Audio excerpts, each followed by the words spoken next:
I don't know, I have no drop frames.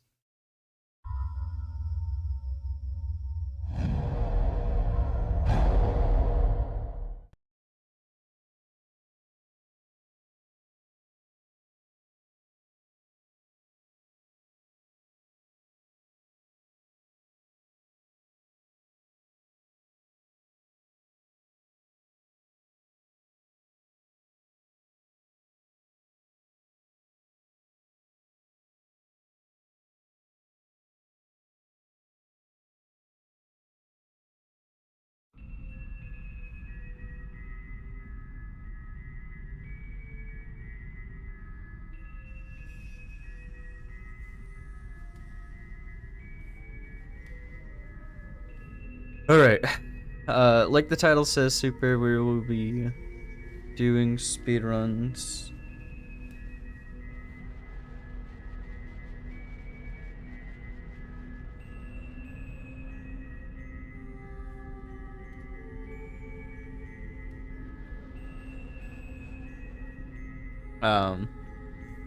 So we're doing some safety shit.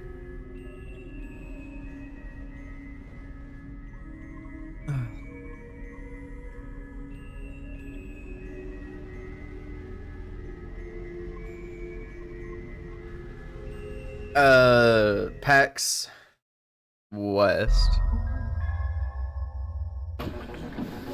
Okay. We will do a little countdown. Little countdown. Little countdown.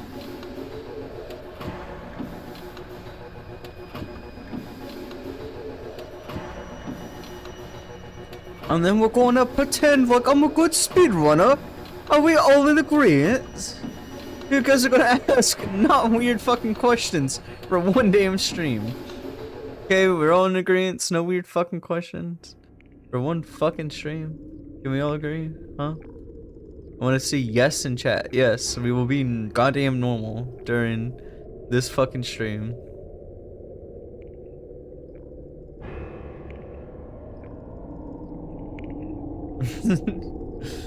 Because I was just wondering. Yeah, we're doing PAX West. Okay. 3, 2, 1. Alright, well, hello, my name is Kuno, or I go by Johnny, which is my first name. This is Haunting Ground on the PS2. The current world record holder utilizes the PlayStation Network, which runs exclusively the Japanese version, just with English subtitles. This is the Hello Zombie. This is the PS2 exclusive version, not exclusive. This is the PS2 version that came to the United States that had an English translation with an English audio. Now there are no difference between the gameplays of the two games. Just would to point that out, as this is the slower version comparatively to the PSN. So because of C ending, we have to load a previous save, which is to manipulate Huey, which is the dog character in the game, to have better RNG, / him to behave better and listen to the character as we give him commands. So we load one of these saves of that we do that beat the game, and then load into a new game. So for me, I have a little voice command that lets me just start my timer when I want. So 3, 2, 1, ducks. And it just helps me with splits and whatnot. So every single cutscene we instantly skip it, just because, you know, they're cutscenes and we're able to skip them. And you can actually do that without creating a new save and not needing to 100% the game. They just allowed you to do that. So this is Fiona. She's the main character. She does not have a ton of abilities in being able to defend herself. Now, there are a few times where it does come in handy that she can, which is one of the first little time save / skips that we do, where we smash into Dibatilis to get him out of the way. We will see Dibatilis very shortly, as it's just around the corner. So right now, she's in a bed sheet, so we are going to get her into normal clothing. And then there will be a huge pop-up basically explaining all the controls and the overall how to do things in regards to Fiona. Now, there are different costumes in this game. But for this specific speedrun, we did not switch a costume. So there are 3 different ways to open doors. There is the stop and pull, the kick, and the harsh or smashing through. We will rarely smash these doors, but there are a few times where we will. So right here is one of the small differences that I've been doing during runs. I'm not sure if it's a huge difference, but a lot of time everyone will slow down and walk up to that door, but I will run up and just kick it, while others will like walk up to it and pull it open. So right here, we're doing, and I fucked it up, so we're gonna restart. I suck. My son caught me on my live. Get your son to speedrun. Okay, zombie. I want a fucking promise you will be normal because I'm trying to do a G to Q submission. I want to say I will be a normal human being.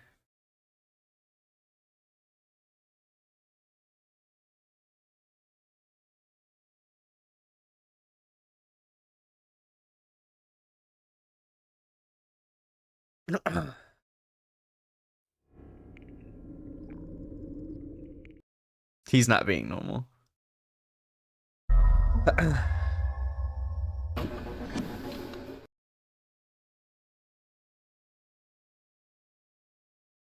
Just turn off chat overlay. I want it to seem like my chat isn't a bunch of fucking freaks. I will be a normal zombie. Thank you, zombie. Okay. 3, 2, 1. Hello, my name is Kuno Dimitris. I also go by Kuno or Johnny. This is Haunting Ground, which is a 2005 video game that is a spin-off of Clock Tower made by Capcom. It originated in Japan and came to the United States through translation. It did not have very popular sales, so this is a very expensive PS2 game. It is not the most expensive, but it is up there. The world record holder uses the PlayStation Network version, which was only exclusive to the Japanese PlayStation Network. So you are able to get it in the United States, but it is way more difficult than to otherwise, and it's only on the PS3. So,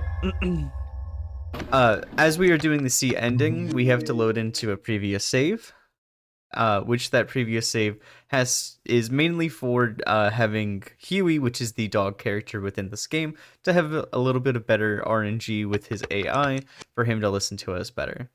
Now, it doesn't have to be a completed save, it could just be any save where he was being a good boy. So this is where the time starts, is whenever we hit a new game. For me, I have a split audio, an audio thing that lets me be able to do splits. So 3, 2, 1, ducks. And there it goes. And so every cutscene that comes up, there's 2 different ways to hit it, where you just spam the start button, it skips through it, or you have to hit the start button and triangle. The controls on the PS2 version in the United States were different than the version that was found in Japan, as they use X as circle, and we use X as X. So like select things. So this is Fiona. She's the main character of the video game. Currently she is in a bed sheet, so we have to get her into normal clothing. So her little backstory is her parents and her were coming to the castle because they inherited it due to someone in the family dying, and currently she does not know why. She does not remember much other than a few fragments of them being in the car. So right now she's back in her normal clothes, and we're gonna get a pop-up of a bunch of text which basically explain the controls and that there are costumes in the game that we're able to put on. So there are 3 different ways for us to open or open doors, which right there was us kicking, this is us pulling, and then a little bit later on we will be smashing through a door.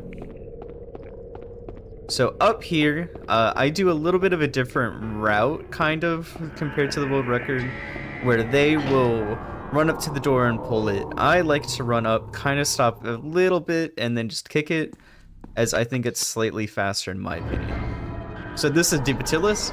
He is the first main enemy character. So his story is he's basically the groundkeeper, and he believes that Fiona is like a doll to him, so he wants to, you know, keep her as one of his dolls.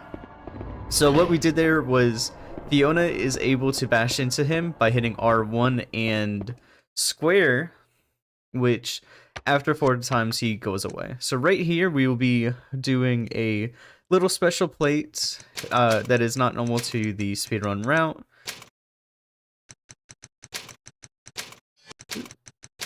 Which Salatio, which uses all the characters, and then we will get a rest plate and a meth plate.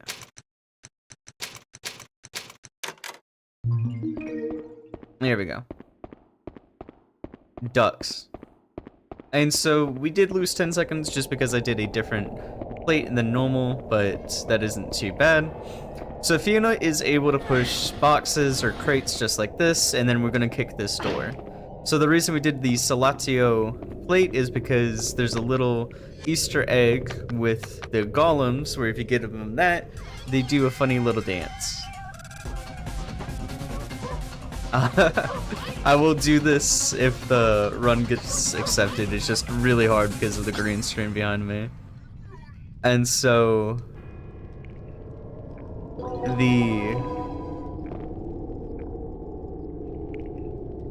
oh, you know what I just remembered, Super? I did the Saladio, right? I didn't do the Adamus plate. I replaced the meth plate with the Adamus plate.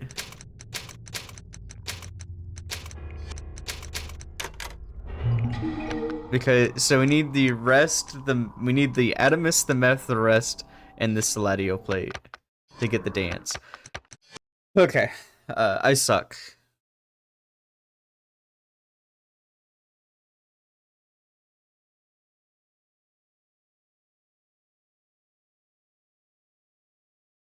Hang on, one sec.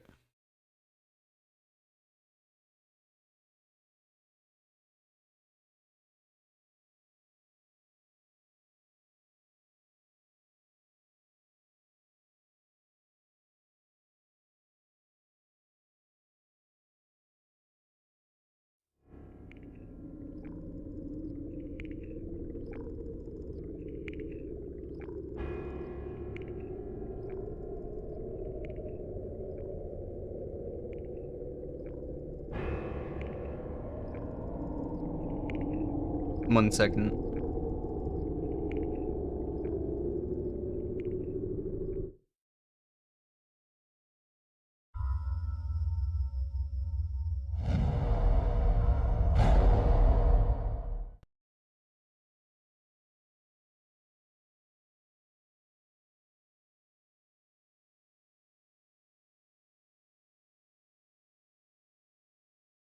Okay, going back.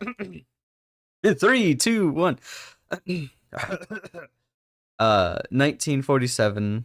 Let's keep it marked 1950. Okay, 1950. Hello, my name is Kuno Dimitris. I also go by Kuno or Johnny. So this is Haunting Ground is a 2005 video game that was created by Capcom.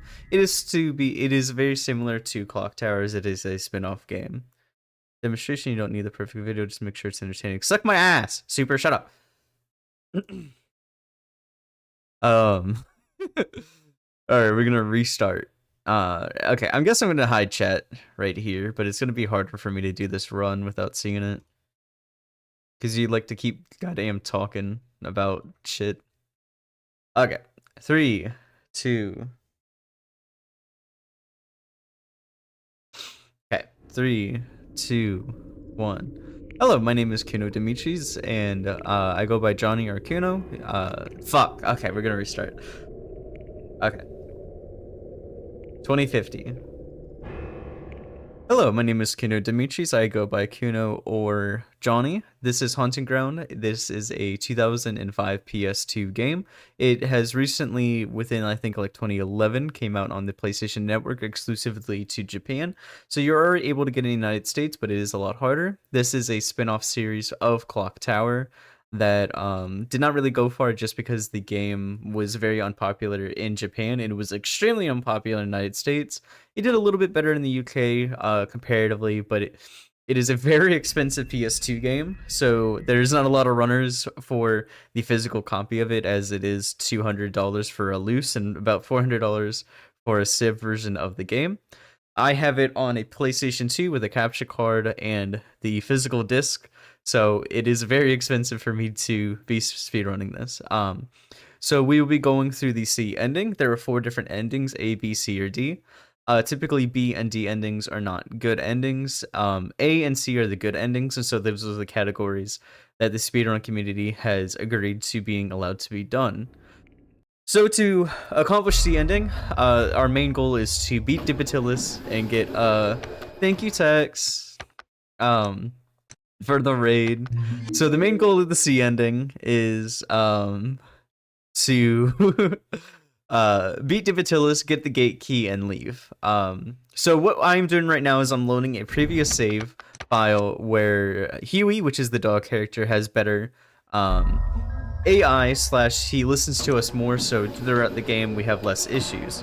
So I have a button, I have a voice command text, I don't know if you saw, where if I say a word it splits for me. So time starts when we hit new game, so 3, 2, 1 ducks. And see, the time started by itself.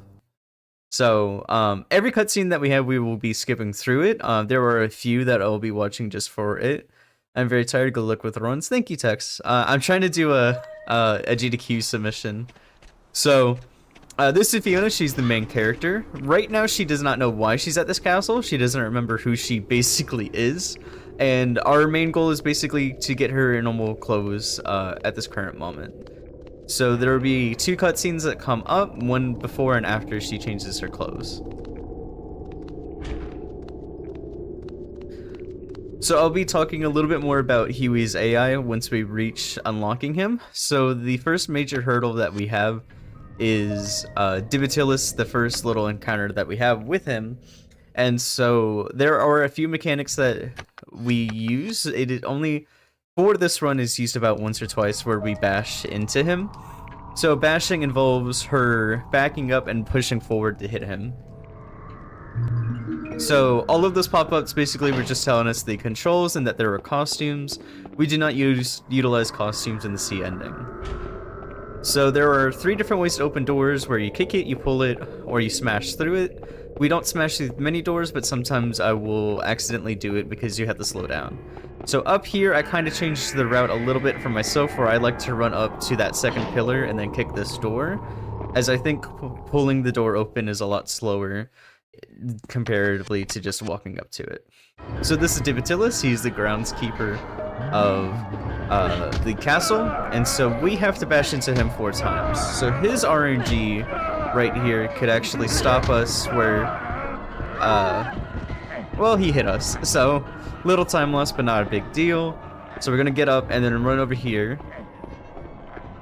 So one of the goals, one of the things that we need to do is write out 3 names on this typewriter right here, where it will help us get different items to further it. So I am spelling out Adamus, which we will use to get a certain necklace later on in the game. And then I will spell out Rest, which lets us open the bathroom.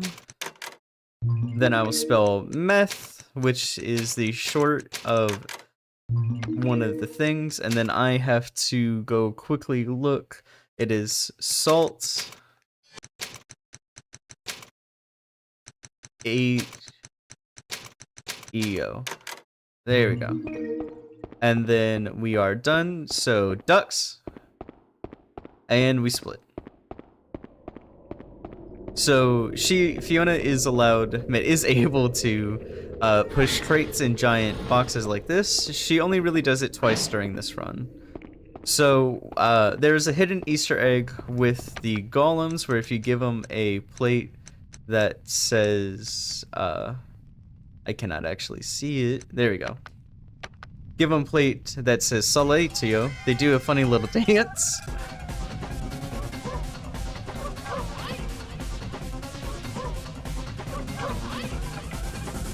I will learn the dance if this gets into packs, by the way, guys. I think it'd be really funny.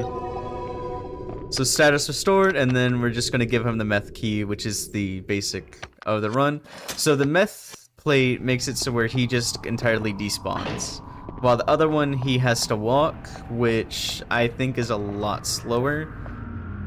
Maybe not for the cutscene, but just to spell out, as I think you have to spell out, metho?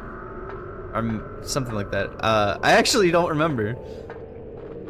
So here, there's a little bit of forward and backtracking, so we have to go get the key from the library.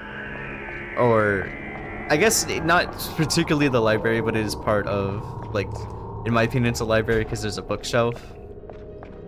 But I guess this is like a sitting room. So there's a cutscene where she pulls a curtain off of a pregnant version of her made out of wood. So we will be grabbing the plant that is right there and the key, and then we will be running to the next section, which is going back. And so right now our little goal is to get the map, which will make us go to dinner. And right now we're going to be told that there are basically little luminescents, which if they hit us will alert us, which will alert us of, will alert the bad enemy. So right now the bad enemy is Dipatilis, but it can change. So right here we're going to bash this wood, as it's going to have it so where we could just run down the stairs and be lined up. And so that is the map, which we will equip later on. And then we're going to hit a cutscene right here where it's going to be us getting told that dinner is ready, and then she's going to go eat, and then remember that there was a car accident with her parents. So now that she remembers that there's a car accident, she goes to the window and sees that there is a dog chained up, and so that is who we're going to go save right now. So the dog is named Huey.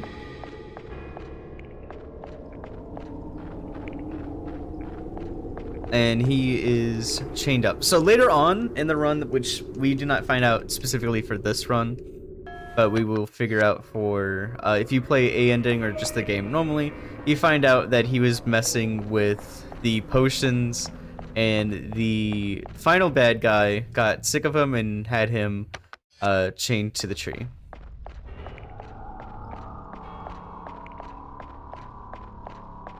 So right here, Dibatilis is going to come attack Fiona again, but our hero and savior Huey will help us. Ducks.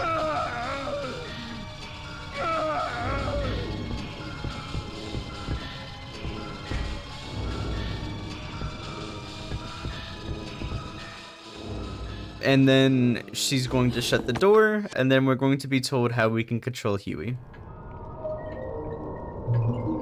So I preemptively kick this door open, and so you see how Huey instantly listened to us? That's because of us loading that previous save where he had better AI. So there are a few different AIs. One of them is where he does not listen to you at all, and you have to continuously compliment him. And so this AI is one where he basically will outright listen, but sometimes he chooses not to still. But we got a pretty decent one where he's listening relatively the first or second time. So we're equipping the castle map, and then we're using that plant we got earlier. And so that plant basically makes it so where we have our stamina rejuvenated, so we can run for a longer period of time. Huey. So we don't want to spam commands to Huey because it will confuse him. And if he gets confused, he will basically stop moving. You can tell that Huey is like losing focus when he slows down, or he gets like super far away. So for me personally, I like to keep him, like right now, I lost focus on him. So I'm just gonna try to pull his focus back. Huey. There we go, we got his focus back. So you can tell by his footsteps when his footsteps get very slow like that, where it's like 1 or 2 little patters versus like a ton of like little steps. So hopefully he comes. Come on. I'm probably, oh, there he comes. And Go, then we're Huey. going to send him to go do this Go, jump. Huey. No. Go, Huey. No. Huey. Come on. Go, Huey.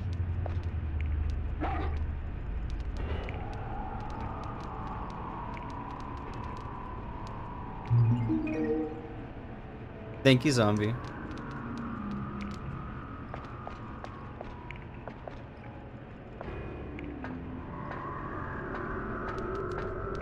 So we have to come this way to get Huey to be able to go on this bottom section. So once he's down here, he helps us open the eye door room, which is just a specific room that if you go the wrong way around, she gets shot with arrows. So this is the first point in the run where I'm going to do a little safety save. Divitilis can get aggroed on us. And so if he gets aggroed on us, it's going to lose a bunch of time. So for me personally, I like to at least attempt this safety save, and Huey stepped off the pad. Huey. And we get to watch the cutscene now because he stepped off the pad.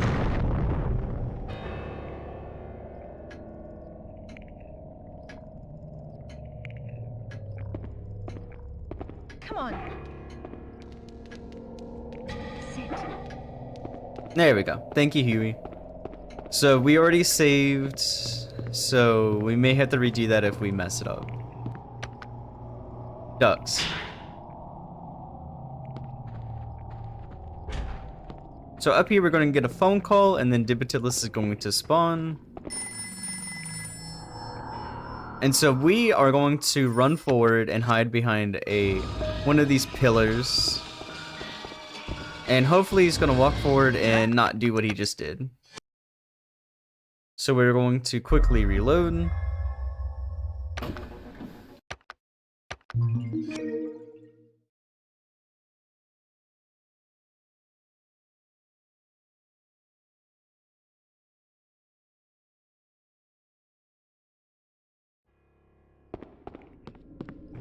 Yep. Thank you, Huey. Huey.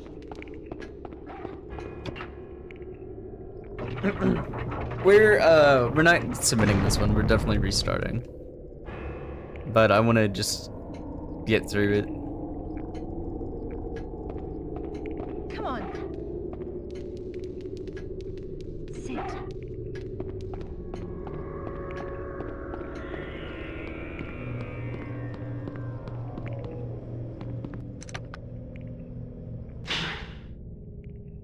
Come on.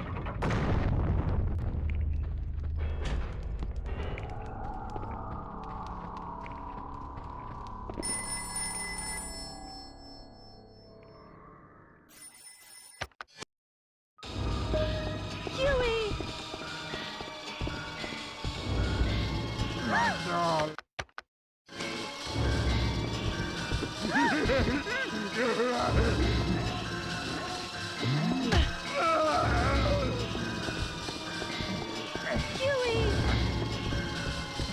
Huey!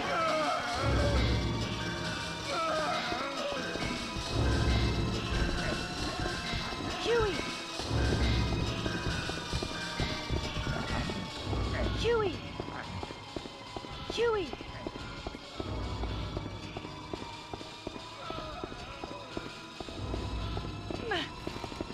Damn.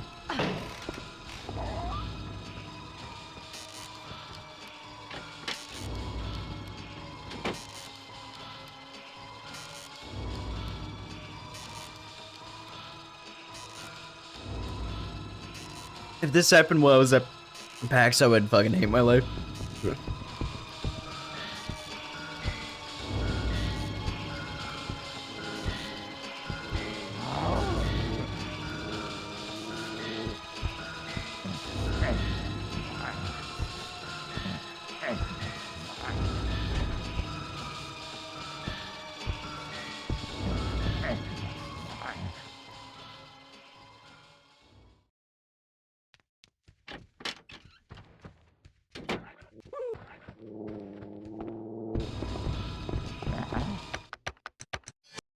Would you kick the dog in front of PAX? Yes.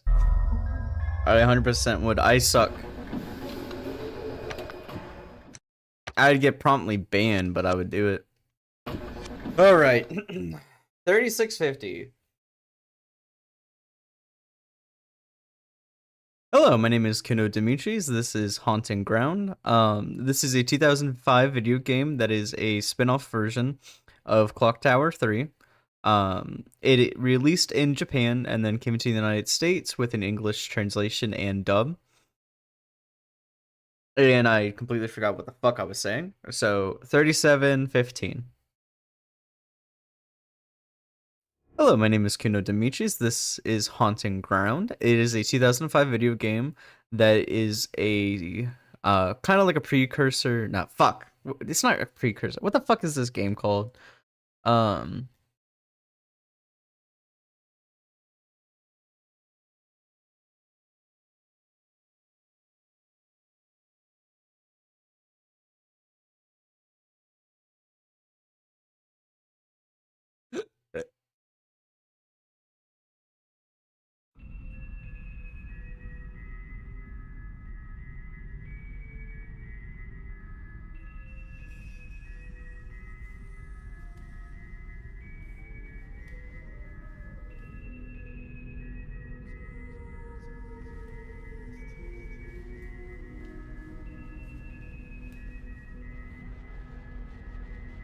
So my ass bitch.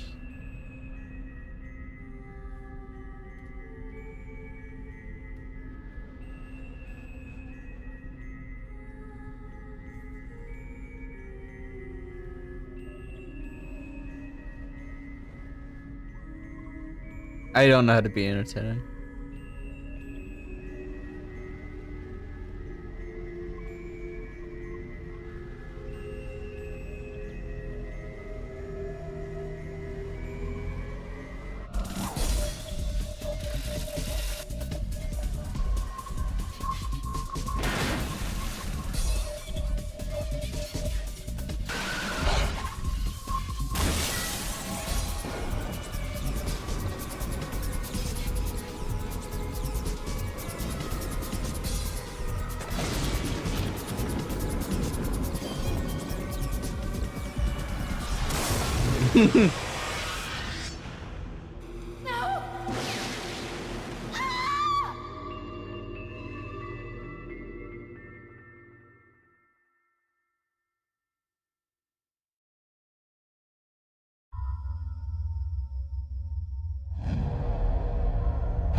I learned them by watching fucking the other person.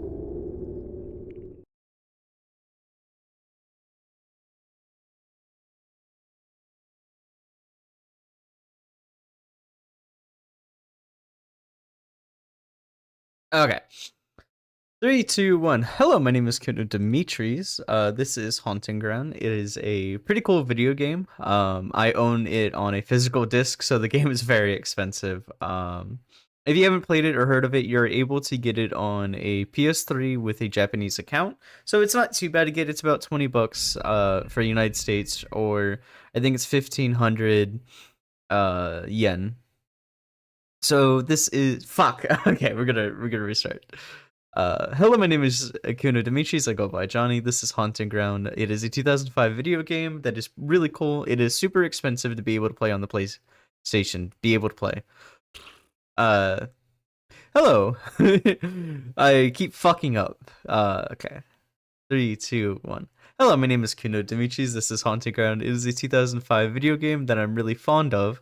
It is very expensive to play. It is about $250 or $400 for a complete edition. If you would like to play it, you're able to get it on a PlayStation 3. Through the PlayStation Network, you just need a Japanese account. There are multiple little guides online for you to be able to do so. It's about 1,500 yen or $20 United States. So I will be doing the C ending, which basically is we do all the initial objectives, beat up Dibatilis, but we have to do it in a specific way, and then go get the gate key to let us out early. So there are 4 different endings. B and D are bad endings, and A and C are generally the good ones. So that's the speedruns that the community does. So the first thing that we're going to do is load a finished save, and so this is mainly for Huey to have good AI. Once we hit being able to unlock Huey, we'll be able to I'll explain it a little bit further, but we just have to load the save to get his AI to a good order. So time starts once we hit new game. So 3, 2, 1, ducks. And so for me, I have a little voice thing that when I say ducks, it just splits for me. And so I keep saying ducks. Stop. Okay, we're done saying that word. We're done saying the word. Okay. So this is Fiona. She's the main character. She does not currently know a lot about her past, as she was in a car accident, but she does not remember that. So right now she's in a bed sheet, so we just want her to get normal clothes back on. So we are going to go up, get her clothes, which we will have to skip 2 cutscenes. So there are multiple cutscenes in this game, which you will see that there is, when you look at the world record, which is on PSN versus this, you'll see there are massive differences between how long the loads are, and that just stems from the cutscenes. Is for every cutscene, it loses about 4 to 5 seconds between the 2 consoles. Ducks will never die. Yeah, I keep saying it. And my splits really reflect that. So there are multiple different ways to open doors. There's a lot of you can kick them, or either pull them or smash through them. I will sometimes smash through them, as I do think that it is faster, but I'm not entirely sure. So up here, I actually changed a little bit of the base route, as I like to run up to the second pillar, then stop, and then kick this door. Everybody else will just run up to the door and pull it open. I don't know why it feels a little bit slower to me, but that is just like one of the little changes that I made, as it feels better for me. I'm not entirely sure. So this is Dibatilis. He is our first bad guy, and during this run will be the only one that we encounter. So what we did right there is we hit R1, which backs her up to do like a kind of like a back step, and then you hit square, which makes her lunge forward to hit him. And so this is a typewriter that makes plates. So we have to spell out Adamus, rest, and meth.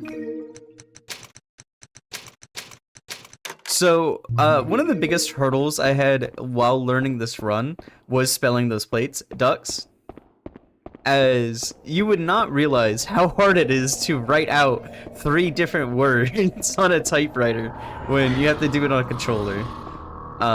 So Fiona is able to push crates and boxes, and so she only does it twice during this run, but during the base run, she's able to do so, more often. So the plate that we just gave him is meth, which is a short version of the actual plate you're supposed to do, which makes him walk forward. That just generally saves time, as we have to put 1 less letter in there. And so Fiona goes down ladders very slowly, so I'll talk a little bit more about the game. So Haunting Ground for me is very important, I guess, just within my family, as my mom doesn't really play a lot of video games, and I remember as a kid, in about 2006 or so, my mom had bought this because I was like, Mom, I think the lady on the cover looks really cute or something. And mind you, I was 6, and so she bought it to learn it, and I remember me and my mom had sat for hours trying to figure out, like, some of the different puzzles or whatnot. And the eye door, which we'll get to kind of shortly, was one of the ones that she really struggled with because she does the same thing I do sometimes, where we'll just skip through all the text and not really pay attention to it. So what we did right there was we were running to get the garden key, which opens this door, which lets us into the next area. And so we just saw a little wood statuette that was of Fiona pregnant. But right now that's not really as important as us getting to this next section, which is us getting a map. And it's the map of the castle grounds. So we're going to kick that door, go down to the cellar by bashing this wood. And this is the only time we're really going to bash anything, which just lets us be able to get into a position to run down the stairs. And here is the map, and we're going back upstairs for dinner.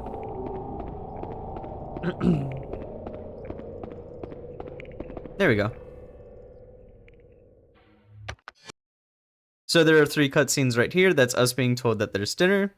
This is us running away from dinner. And this is her remembering the car accident cutscene.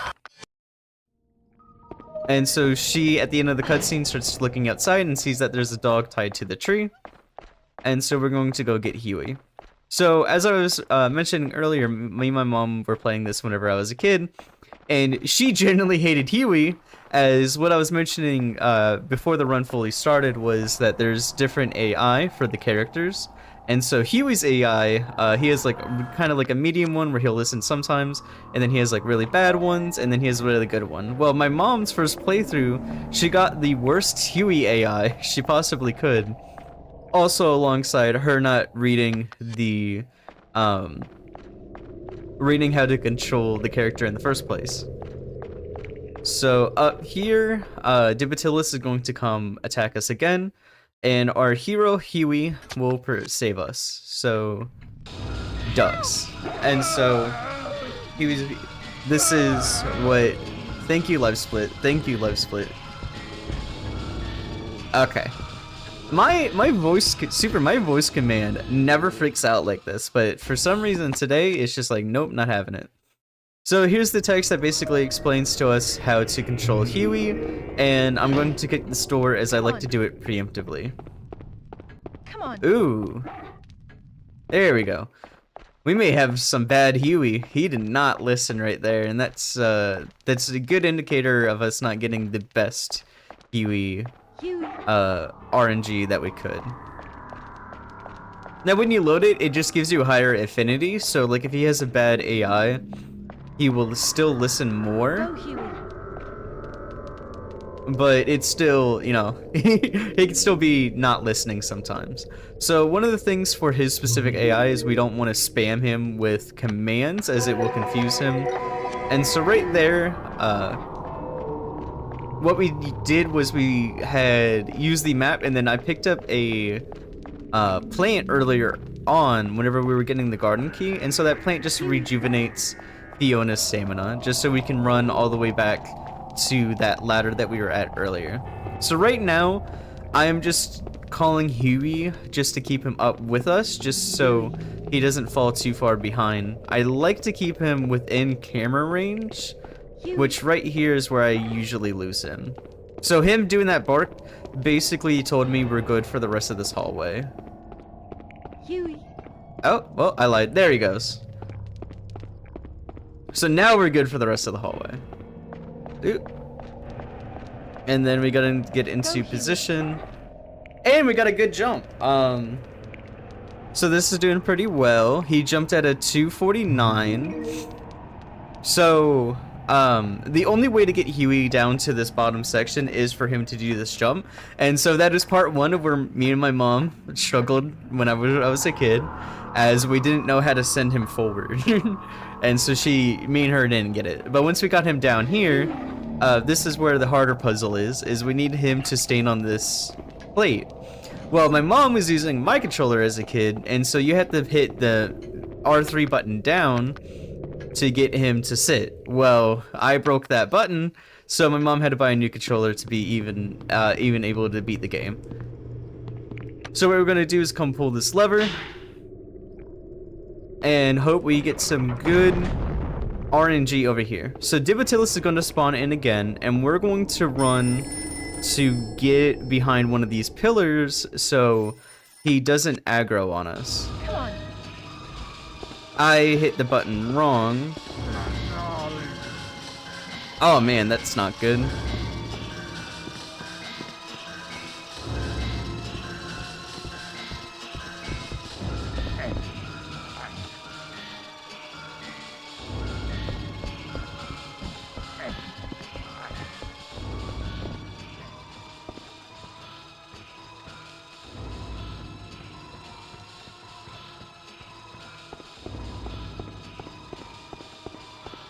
I didn't split on iDoor, did I? Ducks. I'm not that far behind. I forgot to split. So right there, we did not get the pillar skip, but we did save it by going behind the door. So he does have the chance of, once he gets behind that door, to kind of turn around and look at us. Now, of course, we don't want him to do that, obviously, because that means he's going to aggro on us. So we got really lucky, so that's really good. So right here, we're going to go into one of the hidey holes. I call them hidey holes, but it's basically like a little hole that is kind of like a rest area for Fiona, so she can't be attacked in here. And so what we're going to do is we're going to drop off the Adamus plate, and it's going to spit out a necklace for us. So this is the diamond choker. I want to keep it on. Ducks. So we're going to ignore that split. So now with the diamond choker, Fiona has no stamina decay, so she's able to use all of her stamina without any major issue. And so I like to, once she gets that, to start bashing forward during some sections, because it is technically slower when she bashes. She kind of gets stunned versus kicking, but if you bash into things that aren't natively going to cause her a lot of issues, like say right there where when she steps onto that rock formation, I guess, she freezes anyway, it kind of, for me, I think speeds it up, but I'm not entirely sure. I'm still working on the timing of that. So right now we're going to come up to this drawbridge and kick the locking mechanism that keeps it stuck. And so this is just going to open something for later on in the run, but we're going to do it now just so it saves us the effort of coming back this way anyway. So one of the hardest parts for learning this game for me, honestly, was learning the routes. I have a very poor memory of like maps and stuff. And so learning the route for this game, it took me a very long time. Just because I have to remember where everything is versus like all the other speedruns I do, where it's more of like I just have to use things at a certain time versus this where you really have to remember like, okay, this is everywhere I need to go to not get in, like one, Divotilus to be right next to us constantly, or two, for us to like be forgetting something that's going to lock us out of the next section. So right now we're going to go back to basically where we just left to go get Huey again. And so to do so we have to unlock this door, and then we get into the next section. And so I will kind of tap to get Huey to come back. So you can kind of hear his little tappy taps with his footsteps, which means we got him in a good little spot where he's going to help us during this part. And so Divotilus, there are certain parts throughout this game where if the bad guy or Huey's next to us or anything like that, he will push the bad guy into a hole or down like a flight of stairs or something like that, which stuns them. So Divotilus, even though we're still in his terror radius, if you play Dead by Daylight, he can't do anything to us. And so we can go through this door, which causes me a great amount of lag. Oh, we got less lag that time. So we're going to kind of wait for Huey, because I want to make sure he's near us. There he is. Okay. So one of the things that I didn't see on like a guide or anything is like if let's say Huey's not listening and he's really far behind you, like right now, it's better to just stop running. No. Come on. And make sure that he's actually following you. Huey. There he goes. Huey.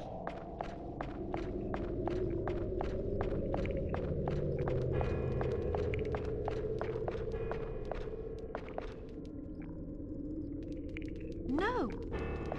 Come on. Okay. There he is. Go, Huey. No. Come on. Come on. Go, Huey. Huey. Go, Huey. So this is, we know where that bad Huey AI kicks in. But it's not as bad as it could be.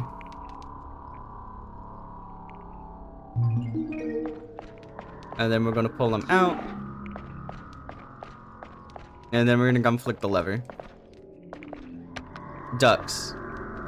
Okay.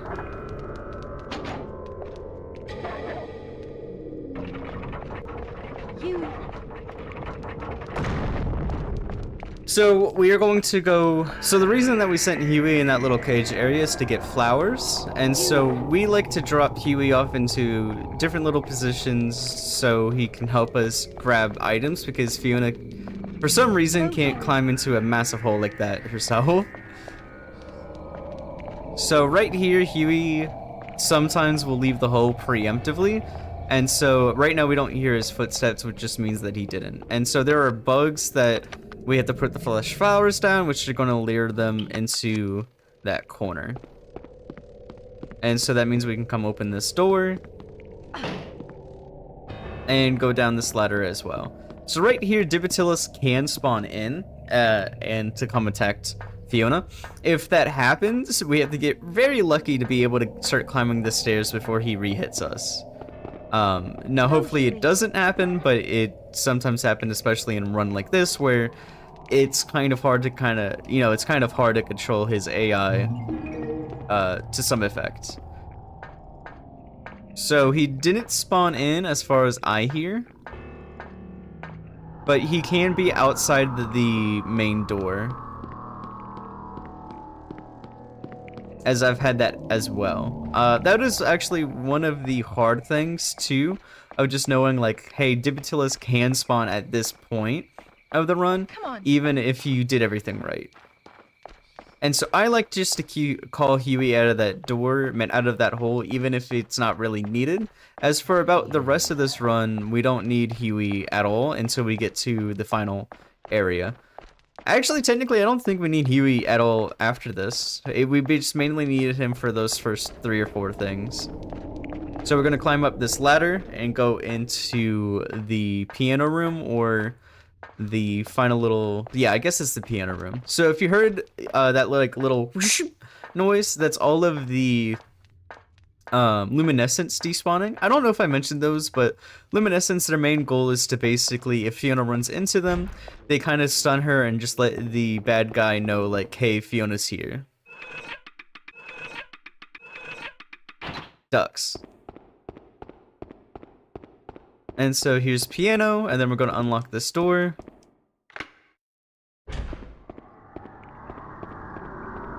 And then we're going to take a left. And so we got a key earlier on, which is going to let us open this right here. This shelf or whatever, I don't know what it's called. The table, which gives us one of those,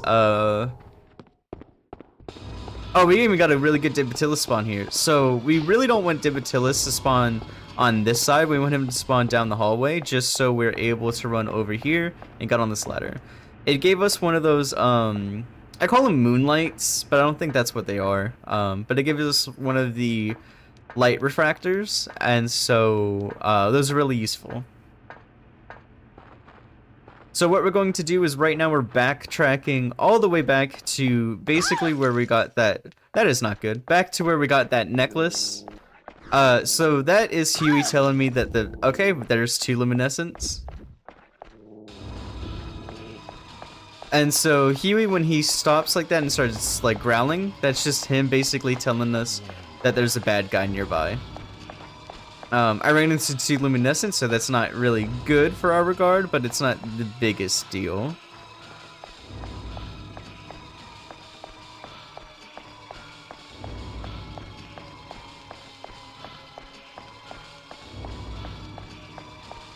So, I actually do not recall my mom getting to this point in the game. Now, it is going off in my memory, but I actually do very much vividly remember the eye door, and my mom getting very frustrated with, I don't know how to get past this point. And so, you know, this is early 2006, where I don't even think we had like a computer with internet. And so my mom couldn't look up a guide, but she did inevitably figure it out once we got a new controller. And so I do genuinely think she beat Divitilis at some point. I do not know if she finished the game, as I actually do have her save file, still. So right here, this is what I call the pushing things room. You just push all of these metal things to the correct position. So preemptively, I'm going to push this green one over, just so we can get behind the silver one later. And we will go to the right, and we have to push a bunch of the orange ones. So what we're trying to do is, this is a puzzle where you have to figure out how to get all of the plates into the correct position. So we set the orange one up, then we push this one up as well, all the way to in front of that. So there's like the double wide gap. We push it in front of this gap right here. And then we go over to the green one. This was also a huge struggle for me, is to remember this puzzle. My first run, I think, was about like an hour. Just because I spent about 20 minutes staring at this, trying to think, like, I don't know how to solve this. And even in my casual playthrough, it took me a little bit longer than it should have, because I was like, I really don't know how, like, what I'm supposed to be doing here. But it is a very simple puzzle once you stop and think about it.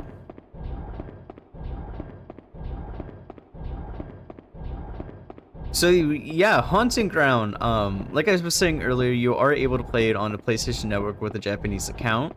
All you would need to do is create a Sony account within Japan. You can kind of do so with you know, different things like proxies or VPNs, which would allow you to make a PlayStation Network account. So there is a guide, I believe, on the speedrun.com website for the Haunted Ground page, if you would like to at least try to attempt it yourself. I do have this game on the PSN, but I don't know, I just like the novelty of the PlayStation 2. It is generally my favorite console. So now we finished the pushing things room puzzle. So it is generally my favorite console. It is up there with the PlayStation Portable, actually, as those are my two favorite consoles, just generally. And of course, right after is like a Game Boy SP or a 3DS. So we have to place the Loomer refractor into the eye socket, and then move the eye socket to the correct position. And then we got to put the left one to the correct position too. There we go.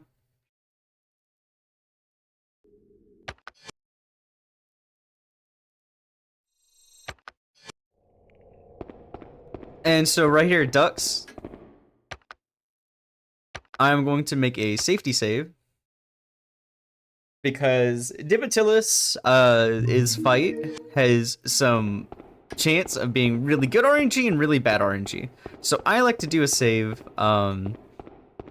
just in case. So we do have to beat him here in a certain way. So we can't just beat him up and like kick him and punch him like we did earlier, as it's not going to let us unlock the final area. So right here, I actually just run in pitch black. I'm pretty sure everybody else does a smart thing and turn up their gamma on their monitor, but yeah, this pitch black for me, so sometimes I fall in those holes. So that safety save helps me with that as well. So right here, Fiona's gonna come up, look at this key, and we're going to have her grab it.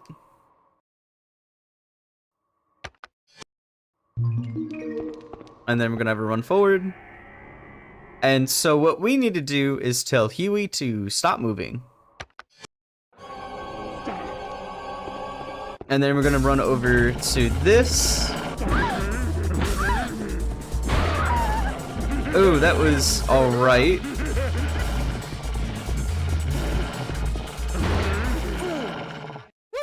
That was really good. I mean, it was bad that we got knocked down and that lost some time, but that is a pretty good Dibitilus fight. So we are going to leave. Kick door. Ducks. And then we're going to take a right.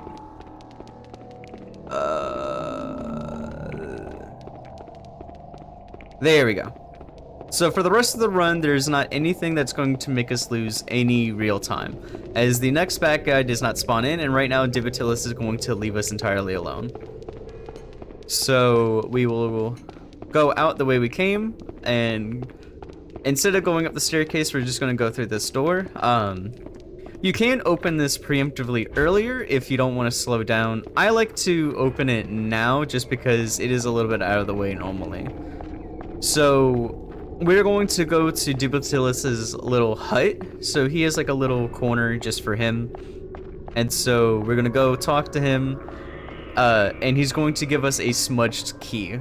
And so I don't know if you remember, about 20 minutes ago, we had made a plate that said rest, which is going to open the bathroom for us. And so we're going to use that smudged key to unlock the I forgot you can't kick this door. Which is going to unlock the another bathroom stall, which unlocks the final little puzzle room. So that will be our goal currently. So I actually very recently showed my mom this speedrun because I thought it'd be kind of goofy to be like, "Hey mom, I want to show you something about this," because she gets mad about this game just a little bit because she's like, "I never beat it. It's so hard." And then I'm like, "Yeah, I speedrunned it. You know, it's a really fun game." I went the wrong way. That's okay. Yeah, that's fine. You see, I said earlier, like, oh, there's not a lot of chance to lose time, and then I ran the wrong way. So we are going the correct way, which, I mean, I didn't mention earlier that, you know, the route is hard for me to kind of recall sometimes. First speedrun? No, I'm doing a GDQ submission, so I'm just ripping it.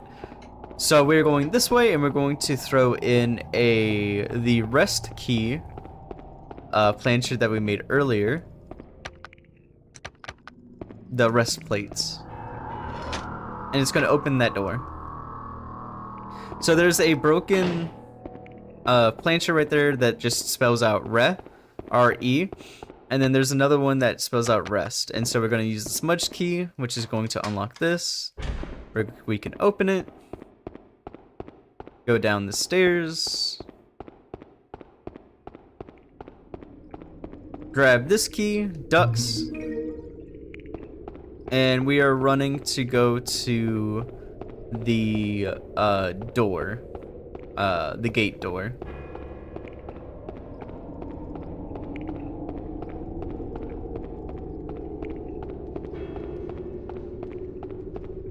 And so we follow this similar route where we go through the eye door. So I actually, when learning this speedrun, I made a mistake there where I re-pulled the lever down. And so I'm running through here to go to this door right here, and it just shot me, and I was like, oh, that's not good because I just lost, like, the last save I did was Dibitilus's fight. So we're gonna kick it. And then time ends when we submit the key into this door. So 3-ish. So 3, 2, 1, done. Ducks. And that is the run. And so there are two cutscenes that play. If you worry about your IG and your in-game time, you can skip them. But basically, it's Fiona opening the door, and then her and Huey are walking through the gate, and this is the final bad guy that we did not even interact with this entire run of him wheeling, because now he's like, his whole thing was to entrap Fiona there. And that is the end of the speedrun, and so we got a in-game time of, it will pop up shortly, 28:26, so that's not too bad overall. So if you have any questions about the speedrun, let me know. Also, there's another plate key that I did not use, that the golem, if he dances, he will dance if you submit it, so that doesn't lose that much time. It just adds about 30 to 40 seconds to the run. So this was a pretty decent run overall, especially with the few mistakes we had. We still got under 30 minutes, so alright. That was very pain in the ass to do. How did you feel about that? Good night, zombie. You guys felt alright about that? I didn't feel the best about it. But I don't feel like redoing the whole thing again. You did great? Oh, hopefully. I kind of just started rambling.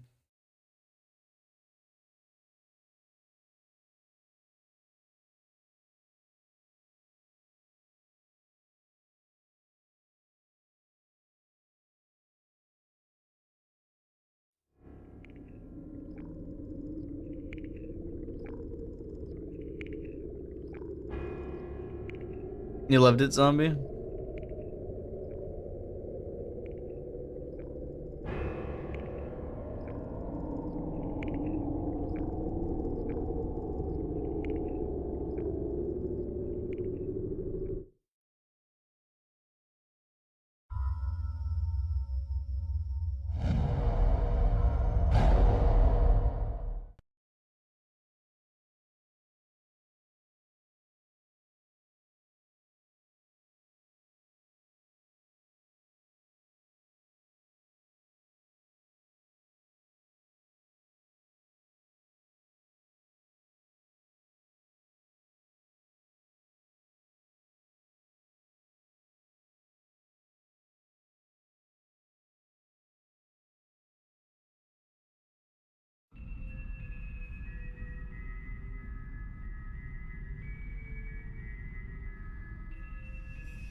Ain't on now.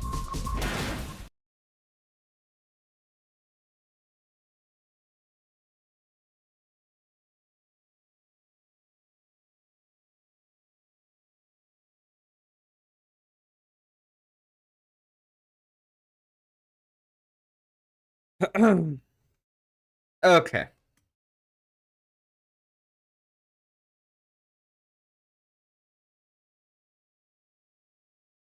I didn't actually go look at the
Does this game contain flashing lights?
I've never spelled Huey's name before.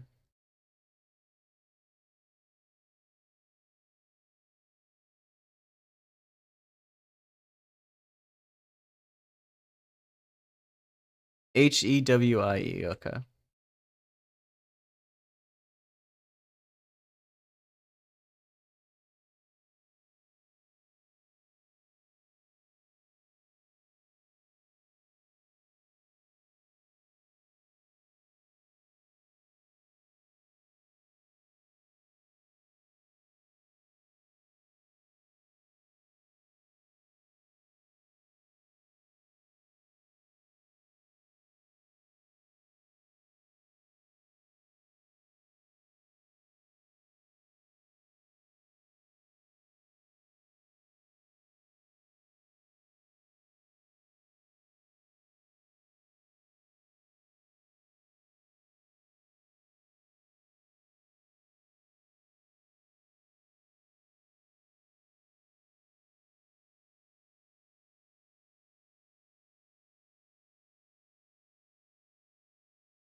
I don't think PAX. I guess I can ask Pyro.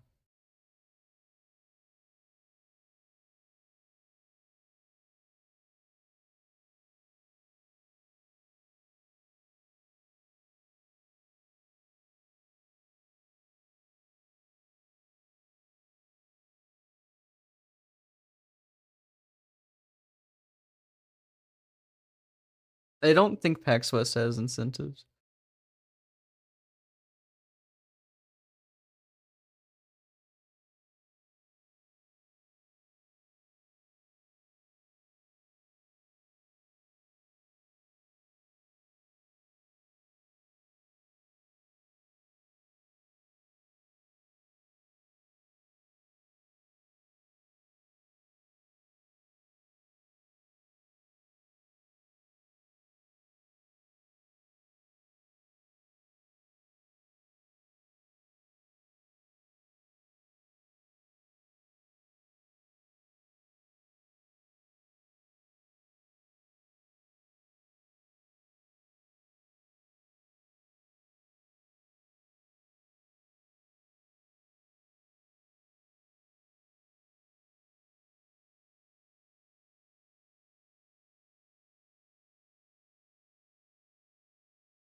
Oh, I'm not smitting again.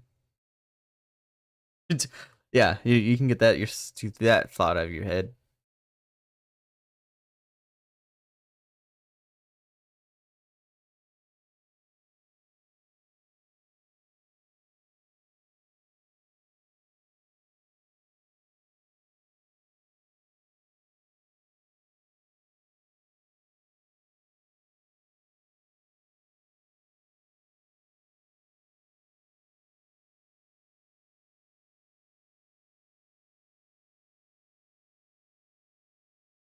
All right, super. We're switching games.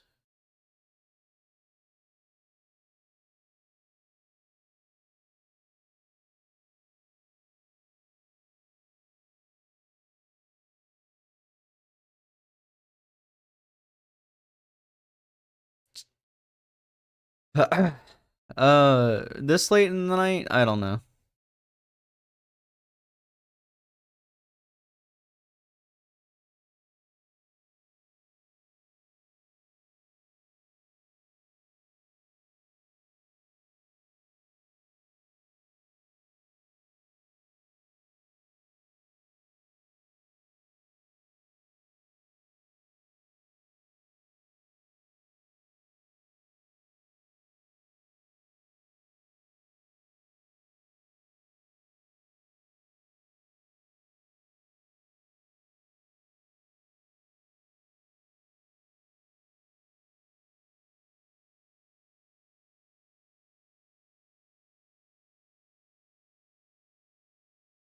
I guess we're doing night at museum too, but that might be a tomorrow endeavor. Saturday is all Black Ops 1.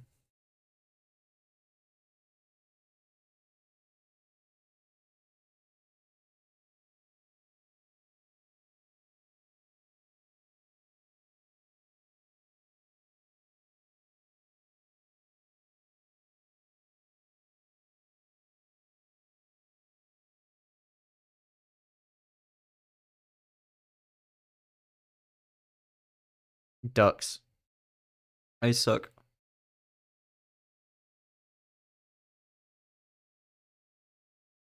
What's my reset percentage? Let's go look.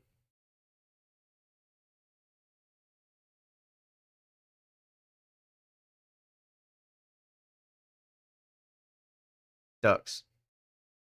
Ducks. Ducks. Ducks. Ducks. Ducks. Ducks. Ducks. Ducks. I suck. I have a 53% chance to split on Necklace and Dibatilis. And a 43% chance of splitting on Idor.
Okay.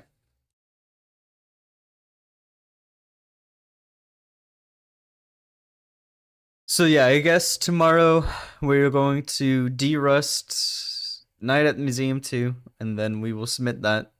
And then Saturday we're going to do Black Ops 1, and then if we do a good Black Ops 1, we're going to do a Modern Warfare 2.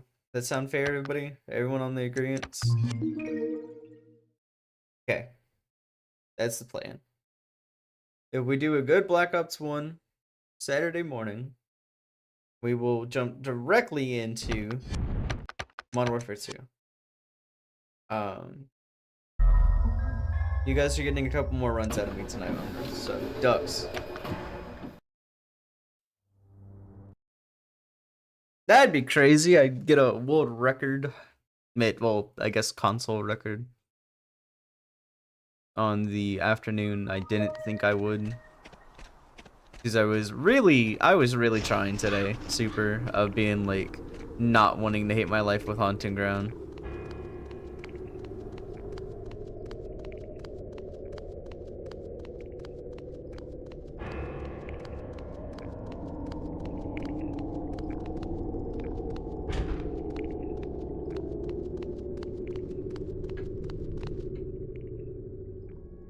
Yesterday, when I was like, I'm done, and I ended stream, like, I was so close to being like, I don't want to play this game anymore. But I don't know many other speedruns to submit. Like, that I could instantly just pick back up. Because, like, for this, I can pick it up pretty quickly. To some extent.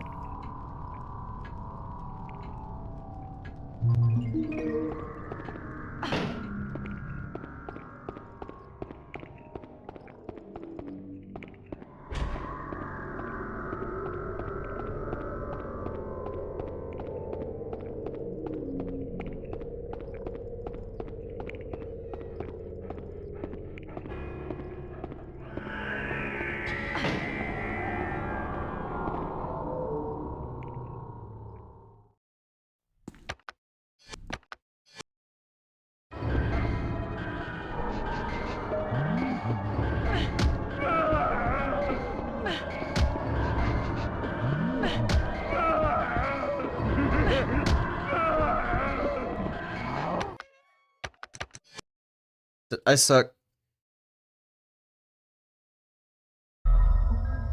Where? No, okay, well, we're going to Castle Corridor.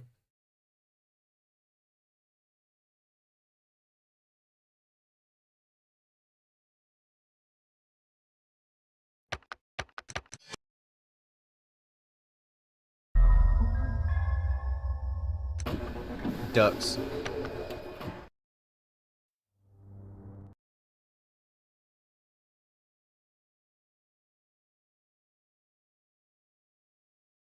Yeah, I'm gonna go to PAX West with how anxious I am.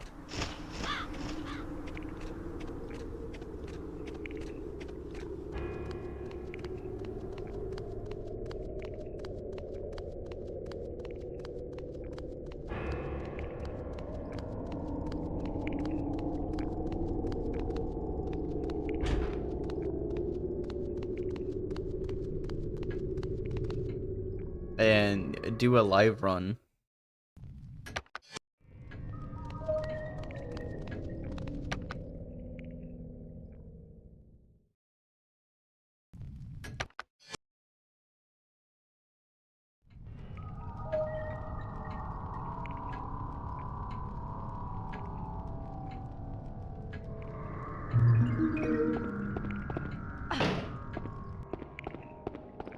Oh, I can do it. I'm just gonna hate my life the whole time.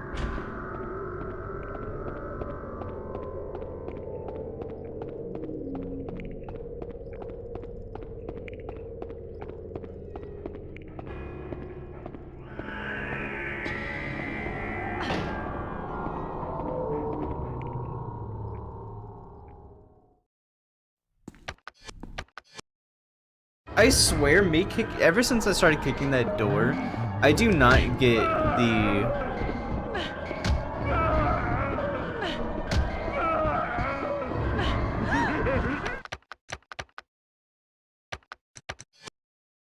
I suck.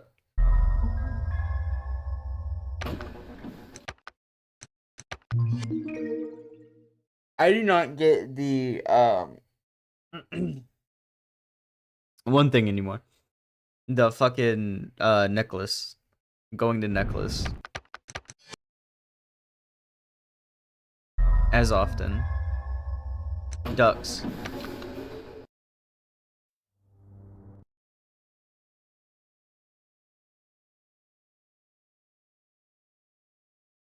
I realized I left my life split that way doing this submission.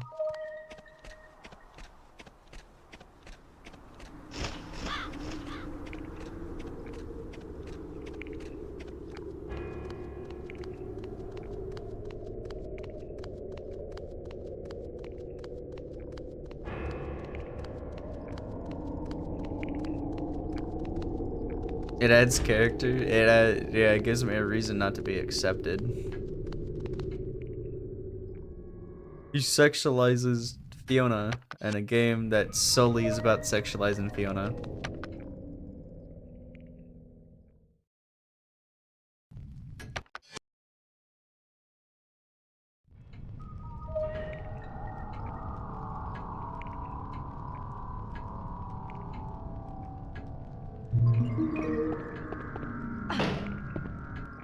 No, it doesn't.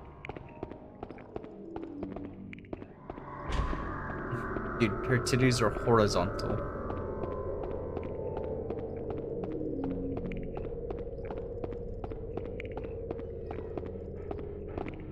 I just did.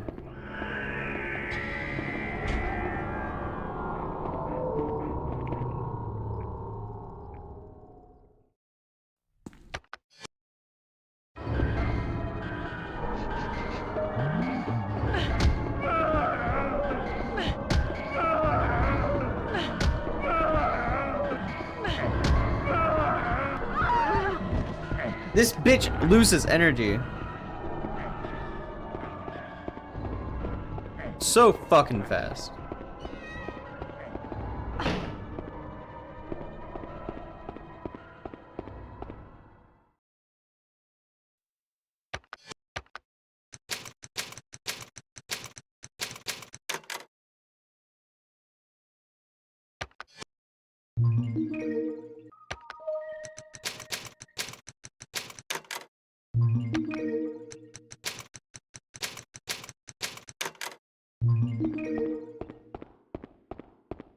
Ducks.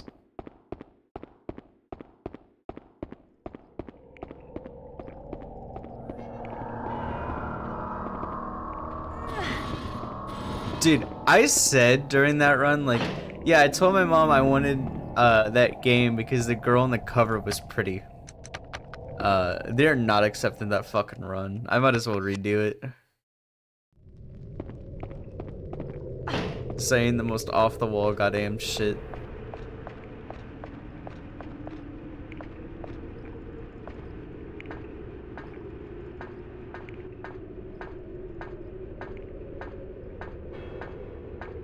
And you know what's fucked? This time I wasn't even bullshitting. Like, that genuinely is the reason my mom bought it. Is because I was like, Mom, I think she's pretty. No, they don't care. I'm pretty sure they would care. You ever thinking it? Dude, the last 6 times I submitted to GDQ, I got shit down my throat about it. So yeah. The first time submitting to GDQ in 4 fucking years. Yeah, I'm gonna overthink it.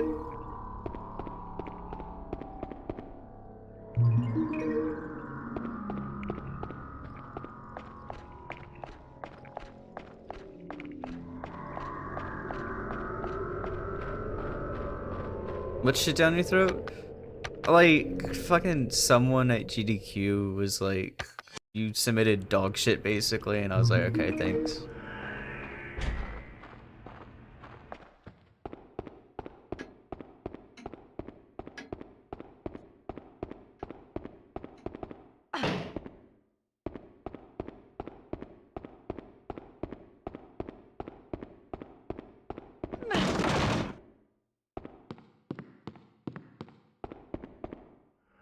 Ignore those responses from the people who run the event. That's kind of hard.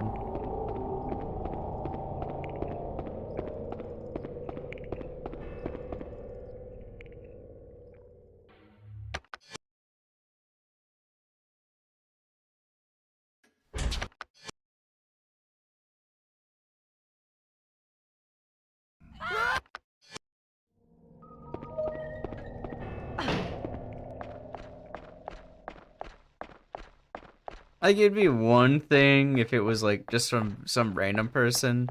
It's another when it's like the event you're trying to get into was like, we didn't watch it run. Because it's bad.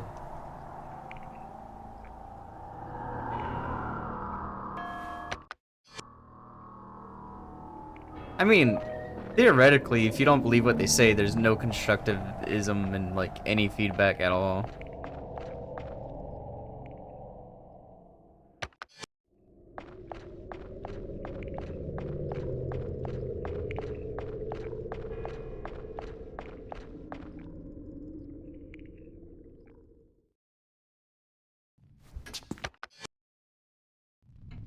Ducks.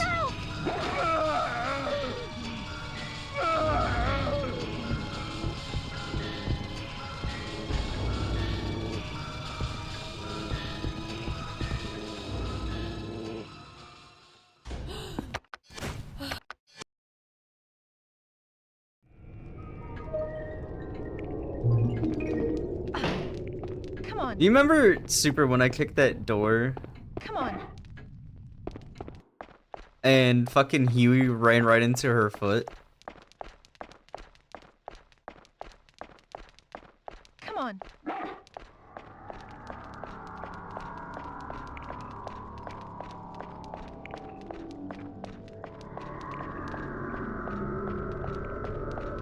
Go, Huey.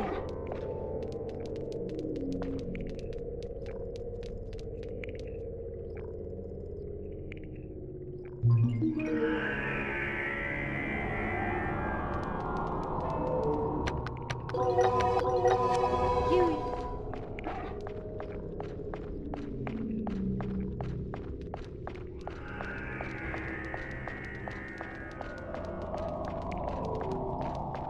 Huey.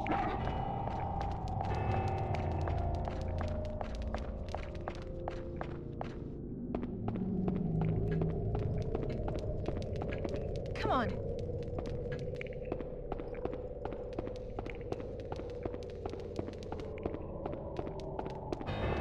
Huey.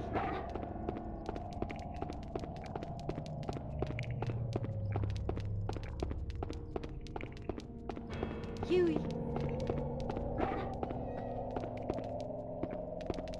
Oh, damn.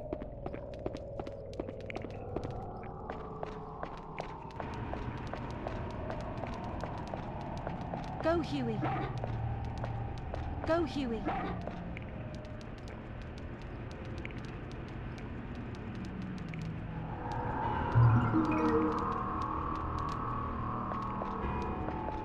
This camera angle changes be fucking kicking my ass.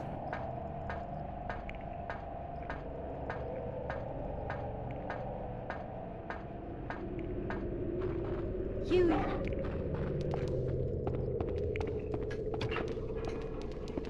Sit.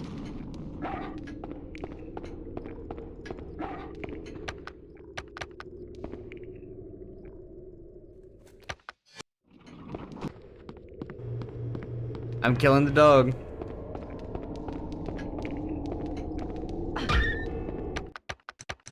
I suck.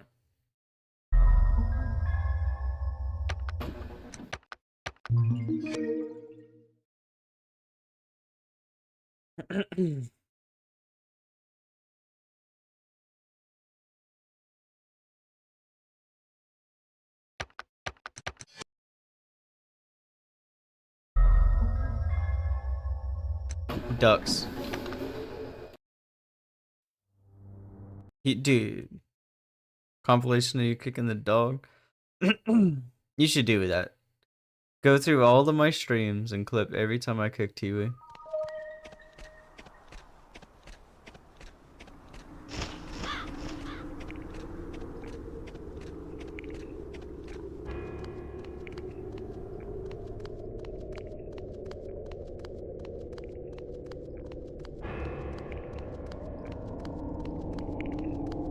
You should have like an entire section of just me accidentally kicking the fuck out of Huey. Like not even intentionally doing it, it's just Huey like ran into her foot. Cause sometimes Huey just like suicide jumps into her foot for no fucking reason.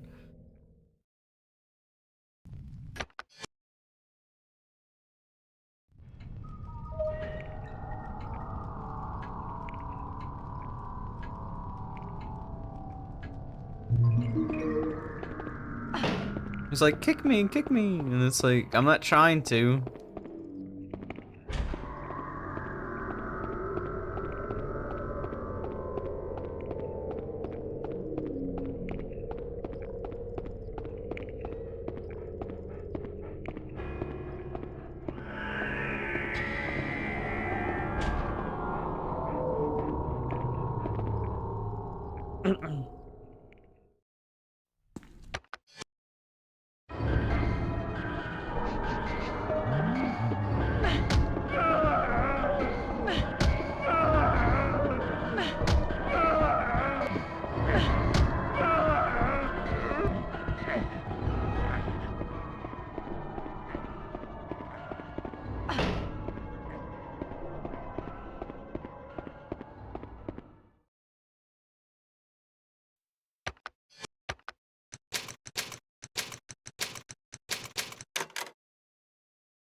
I think my audio is desynced.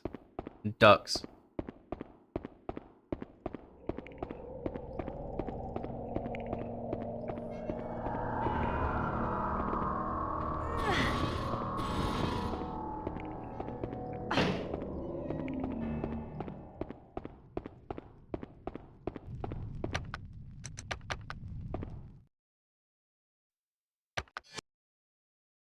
Yeah, I think it's just desynced for me super.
Me noticing the audio is desynced, I think is like giving me a headache.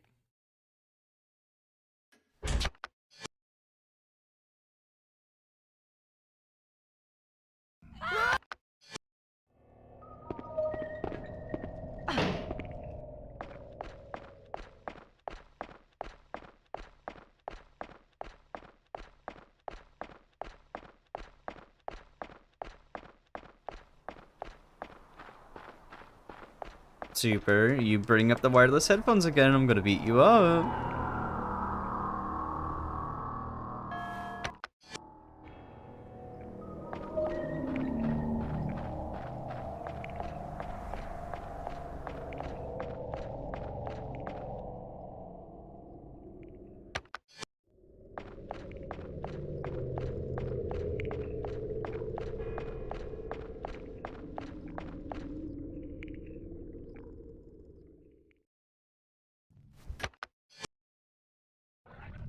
Ducks.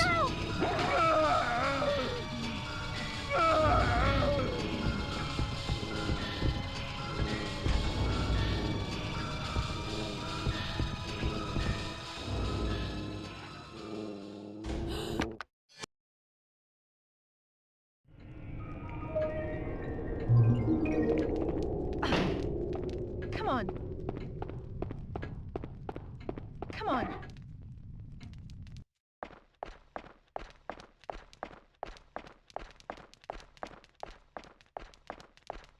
Come on.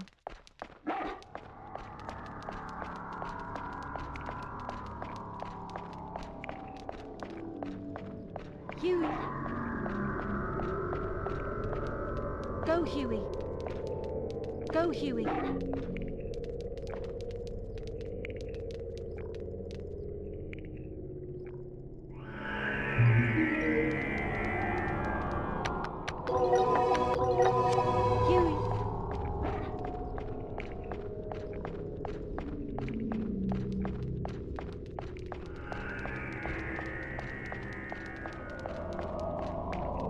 Huey. Huey.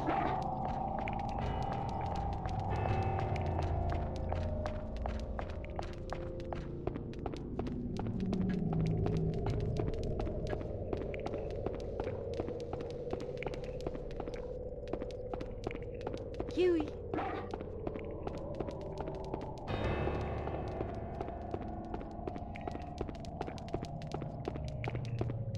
Huey.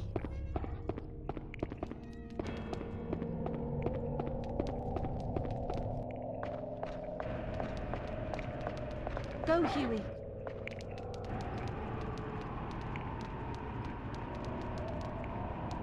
$7.52 jump's not too bad.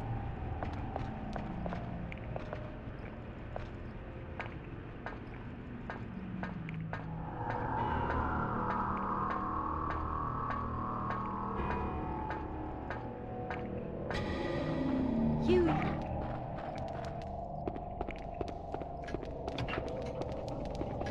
Sit.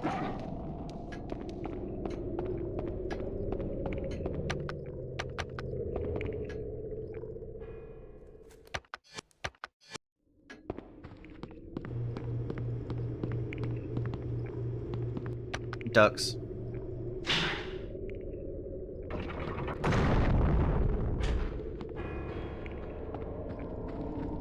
Huey.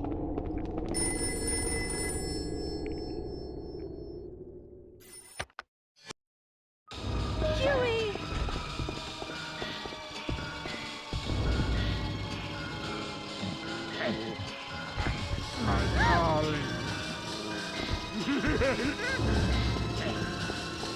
Huey.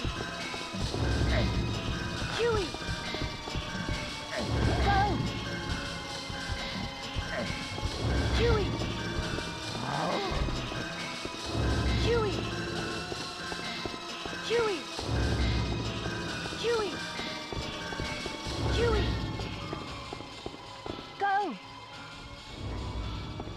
Huey.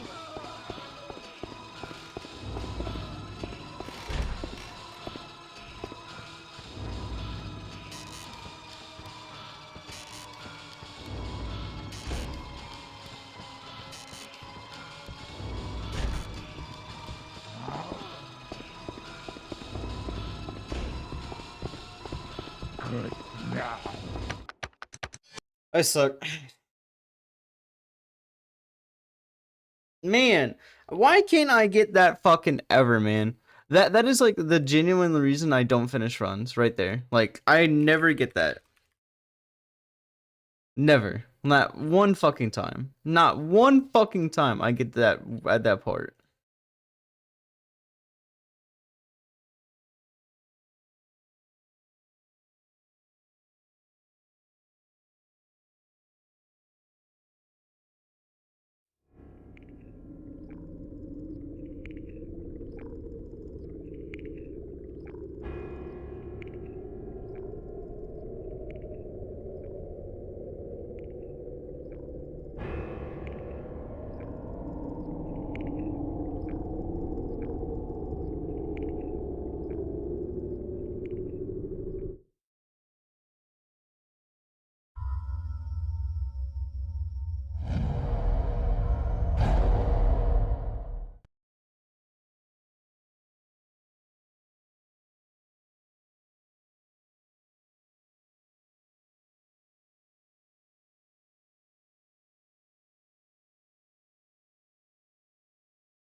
Okay, we're gonna try it again.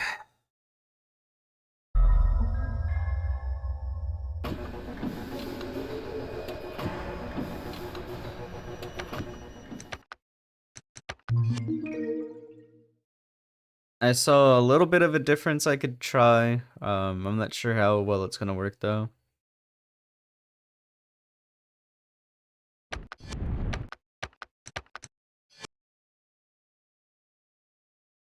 They don't.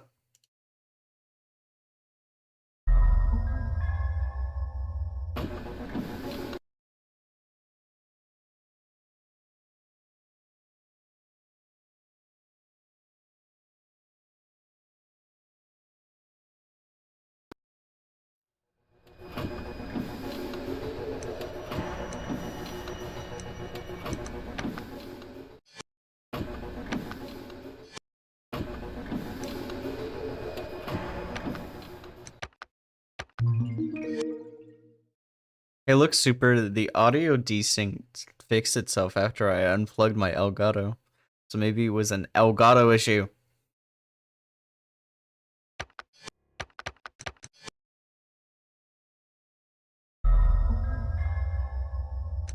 Ducks.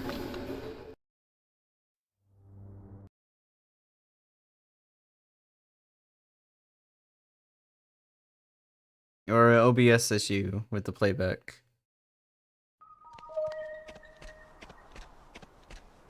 You mentioned the wireless headphones.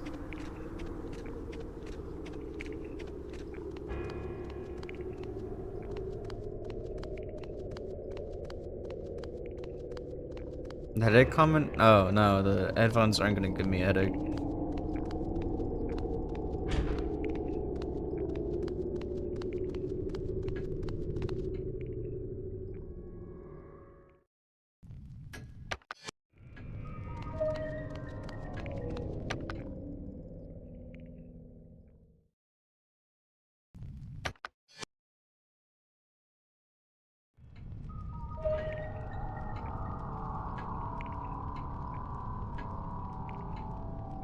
Ducks. Oh wait. Why did I say that? I'll fix it in a sec.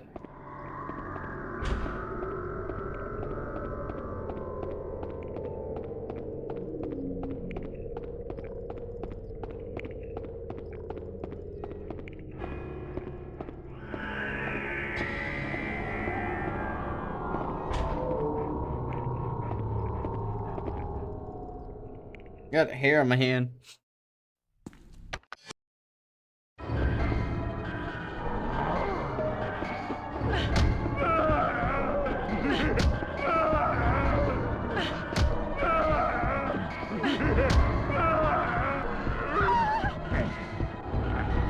She runs out of energy for no fucking reason half the time, I swear. Like half the time she's like, I'm out of energy, and it's like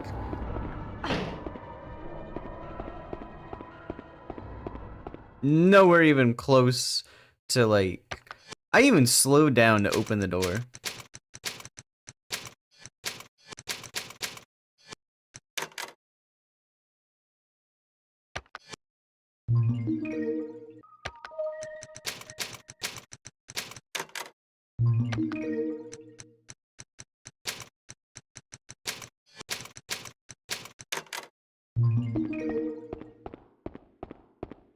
Ducks. Yay, 10 seconds gone.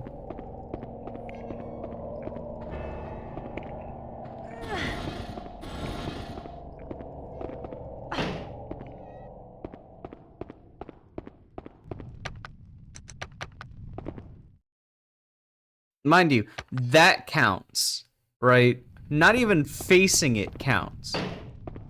But if you're like a foot off of it, oh, it doesn't count. You could do it not facing the fucking thing.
Ducks. Ducks! It thinks fucking thing. I didn't just say it for no fucking reason.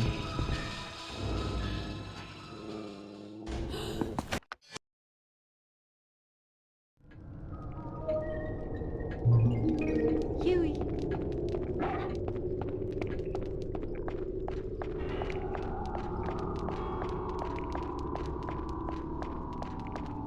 Huey.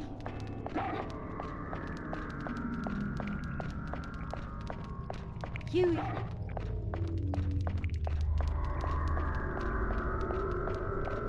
Go, Huey. Go, Huey.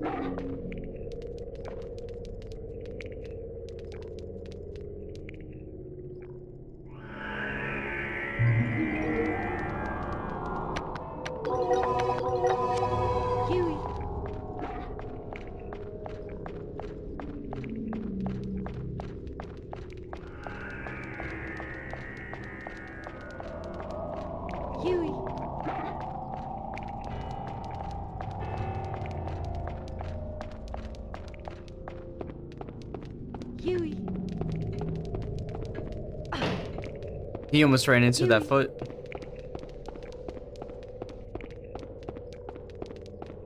Huey.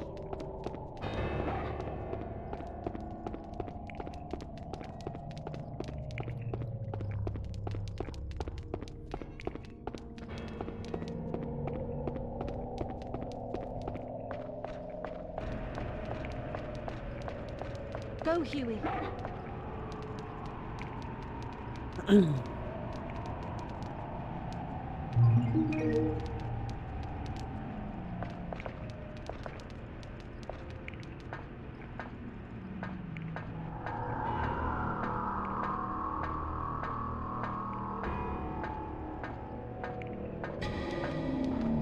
Huey.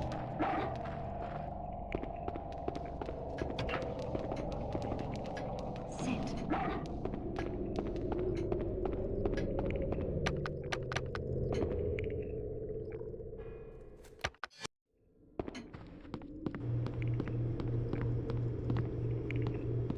Ducks.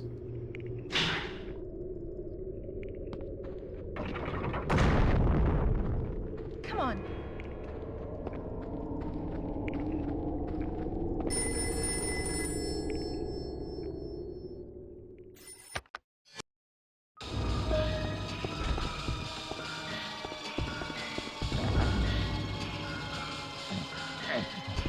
My darling.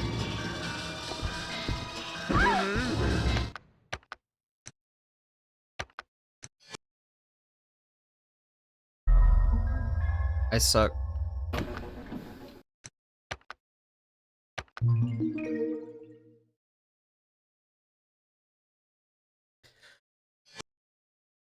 Nothing I do will get me past that fucking point. Nothing I do will get me past that fucking point. I might as well just stop fucking speedrunning it. Like, there's nothing I could do to get past that point.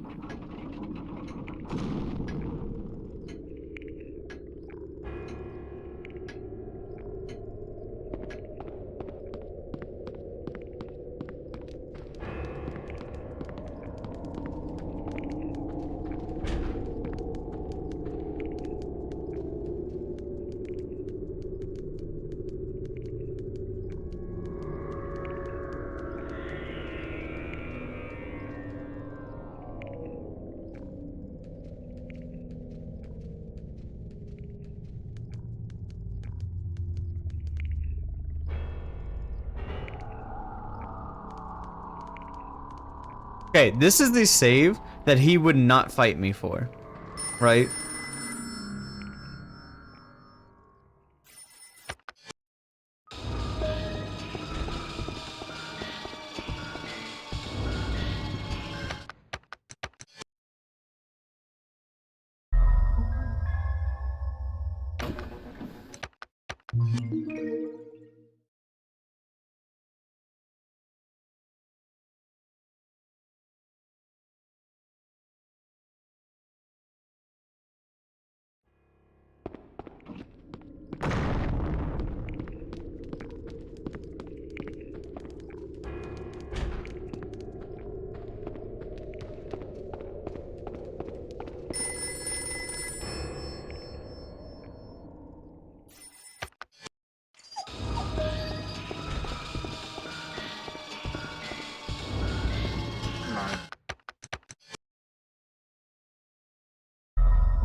What am I doing differently during the speedrun than right now?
Okay, I think what it is, and I don't think Ecdysis does it. I think I genuinely need to call Huey off of the pad.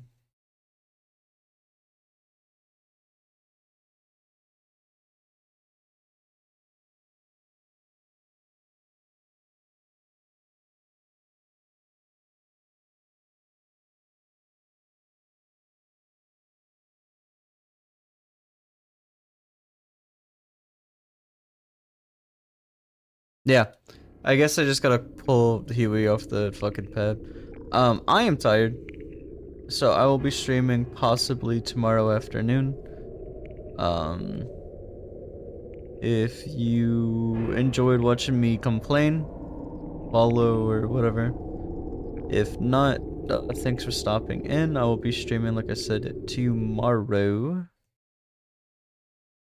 So, if you want to figure something out, let me know. Um,